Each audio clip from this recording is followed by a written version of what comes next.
महाराष्ट्राच्या पश्चिम भागातील कणाशी इथं डोंगरादेव उत्सवाला थाटामाटात सुरुवात झाली आहे। आदिवासी समाजाचा हा पारंपरिक उत्सव असून तो 5 वर्षातून एकदा मोठ्या उत्साहात साजरा केला जातो। यंदाचा हा उत्सव 5 डिसेंबर पासून सुरू झाला असून तो पुढील 10 दिवस चालणार आहे। डोंगरादेव उत्सव हा आदिवासी समाजाच्या सांस्कृतिक, धार्मिक व आध्यात्मिक एकतेचा अनोखा सोहळा आहे। या उत्सवात सहभागी होणारे आदिवासी बांधव कडक उपवास करतात, जोगवा मागणे, दैनंदिन पूजा, देवकथा, जागरण, पारंपरिक पावरी नृत्य, चोख्या, गड घेणे, भंडारा अशा विविध कार्यक्रमांची रेलचेल असते। या उत्सवातून आदिवासी संस्कृतीमधील पारंपरिक कलांचं दर्शन घडतं।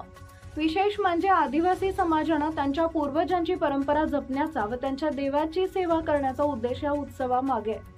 उत्सव यशस्वी करण्यासाठी कणाशीचे माजी सरपंच बंडू पवार, कैलास गायकवाड, रमेश पवार, काशीनाथ खैरे, महेंद्र खरे, अंबर मोरे, दत्तू जाधव, गंगाधर